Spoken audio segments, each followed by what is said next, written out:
ಶಾಸಕರು ದೆಹಲಿಗೆ ಹೋಗಿರೋ ಅಂದ್ರೆ ಸಚಿವರು ಸಮೇತ ದೆಹಲಿಗೆ ಹೋಗಿರೋ ವಿಚಾರ ದೊಡ್ಡ ಮಟ್ಟದ ಸದ್ದಾಗ್ತಾ ಇದೆ.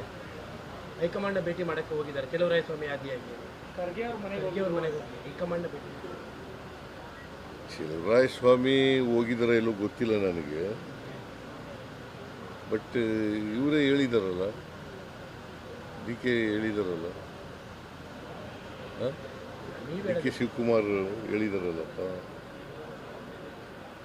ನಾನು ಏನು ಉತ್ತರ ಹೇಳಿ ಹೋಗಿದ್ದಾರೆ ನಾಯಕತ್ವ ವಿಚಾರಕ್ಕೆ ಹೋಗಿದ್ದಾರೆ ಭೇಟಿ ಮಾಡೋದಕ್ಕೆ. ಚಲುವರಾಯಸ್ವಾಮಿ ಕೂಡ ಡೆಲ್ಲಿಲೇ ಇದ್ದಾರೆ. ಹಾಗಾಗಿ ಡೆಲ್ಲಿಲಿ ಹೋಗಿದ್ದಾರೆ. ನಾನು ಮಾತಾಡಿದೆ ಅವ್ರ ಜೊತೆಯಲ್ಲಿ, ಇವತ್ತು ಮಾತಾಡಿದೆ. ಇದರಲ್ಲಿ ಬಂದಿದ್ದರು, ವಿಡಿಯೋ ಕಾನ್ಫರೆನ್ಸ್ನಲ್ಲಿ ಕೂಡ ಬಂದಿದ್ದರು. ಅವ್ರು ಮಾತಾಡಿದಾಗ ನಾನು ಬಂದಿರೋದು ಕೇಂದ್ರ ಸರ್ಕಾರದ ಕೃಷಿ ಸಚಿವರನ್ನು ಭೇಟಿ ಮಾಡಕ್ಕೆ ಬಂದಿದ್ದೀನಿ ಅಂತ ಹೇಳಿದ್ರು. ನೀವೇ ಮುಂದಿನ ಬಜೆಟ್ ಮಂಡಿಸ್ತೀನಿ ಅಂತ ಮೊನ್ನೆ ತಾನೇ ಹೇಳಿದ್ರಿ. ಆ ಬೆನ್ನಲ್ಲೇ ಇವರೆಲ್ಲರೂ ಕೂಡ ಹೋಗಿದ್ದಾರೆ. ಯಾರು? ಕೆಲವು ಶಾಸಕರು. ಎಷ್ಟು ಜನ ಹೋಗಿದ್ದಾರೆ? 15 ಜನ ಹೋಗಿದ್ದಾರೆ ಅನ್ನುವಂಥ ಮಾಹಿತಿಗಳಿದೆ. 15 ಜನ ಹೋಗಿದ್ದಾರೆ ಅನ್ನುವಂಥ ಮಾಹಿತಿಗಳಿದೆ. ಏನು ಮಾಹಿತಿ? ಯಾರ್ಯಾರು? ಅಲ್ಲ, ಚಲುವರಾಯಸ್ವಾಮಿ ಆದಿಯಾಗಿ ಚಲುವರಾಯಸ್ವಾಮಿ ಹೋಗಿಲ್ಲ ಅಂತಂದ್ರಲ್ರಿ. ಡೆಲ್ಲಿಲಿ ಇದ್ದಾರೆ. ಡೆಲ್ಲಿಗೆ ಹೋಗ್ಲೇಬಾರ್ದು ಅಂತ ಇದೆ. ಹೋಗ್ಬಾರ್ದಂತಿಲ್ಲ. ಮತ್ತೆ ಡೆಲ್ಲಿಲಿ ಇದ್ದಾರೆ ಅಂತಂದ್ರೆ ರಾಮನಗರದ MLA ಹೋಗಿದ್ದಾರೆ, ಕೆಲವು MLCಗಳು ಹೋಗಿದ್ದಾರೆ. ಅದೇಪ್ಪ, ನಾನು ಈಗ ಹೈಕಮಾಂಡ್ನವರು ತೀರ್ಮಾನ ಮಾಡೋದು, ಲೀಡರ್ಶಿಪ್ ಚೇಂಜ್ ಮಾಡೋದಾಗಲಿ, ಸರ್ಕಾರ ರಚನೆ ಮಾಡಿ ರೀಸಫಲ್ ಮಾಡೋದಾಗಲಿ ಯಾರು ತೀರ್ಮಾನ ಮಾಡೋದು? ಹೈಕಮಾಂಡ್. ಹೈಕಮಾಂಡ್ನವ್ರು ಮಾತಾಡಿದಾರ? ಹಾಂ, ಏನು ಮಾಡೋಕ್ಕಾಗಲ್ಲ. ಈಗ ಕೆಲವರು ಹಿಂದೇನು ಮಾತಾಡ್ತಿದ್ರು, ಈಗಲೂ ಹೋಗಿದ್ದಾರೆ.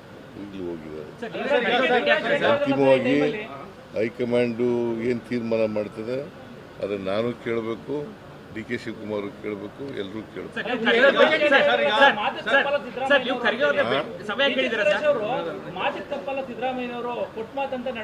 ಹೌದು, ಈಗಲೂ ಮಾತು ತಪ್ಪಲ್ಲ. ನಾನು ಎಲ್ಲ ಗ್ಯಾರಂಟಿ ಯೋಜನೆಗಳನ್ನೆಲ್ಲ ಜಾರಿ ಮಾಡಿದ್ದೀವಿ.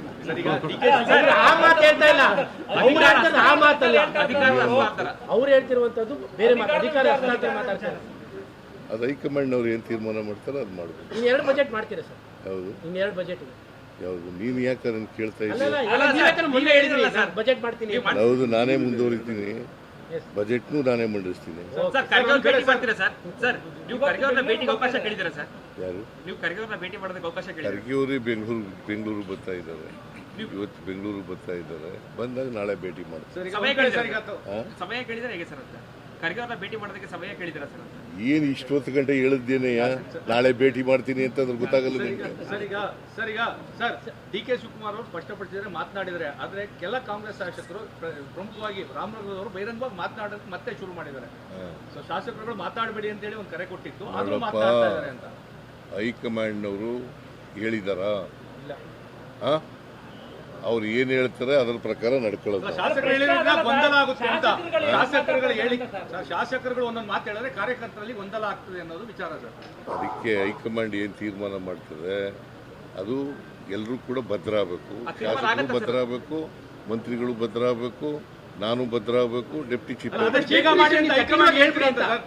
ಚೀಫ್ ಮಿನಿಸ್ಟರ್ ಶಾಸಕರಿಗೆ ಹೇಳ್ಬಿಡಿ ಕಠಿಣವಾಗಿ ಮಾತಾಡೋದು ಬೇಡ, ಯಾಕೆ ಹೈಕಮಾಂಡ್ ಮಾತಾಡ್ಲಿ ಅಂತ. ಯಾರಿಗೆ ನೀವು ಸಲಹೆ ಕೊಡ್ಬೋದಾ ಅಂತ ನಿಮ್ಮ ಶಾಸಕರಿಗೆ? ಯಾಕಂದ್ರೆ ಅಲ್ಲಿಂದ ಹೈಕಮಾಂಡ್ ಏನ್ ಹೇಳ್ತದೆ ಅದೇ. ಹೈಕಮಾಂಡ್ ಯಾವಾಗ ಹೇಳುತ್ತೆ ಸರ್? ಹೈಕಮಾಂಡ್ ಯಾವಾಗ ಹೇಳ್ಬೋದು? ಹೇಳಿದಾಗ ಹೇಳ್ತೀವಿ. ಯಾವಾಗ ಹೇಳ್ಬೋದು ಅಂತ ಸರ್?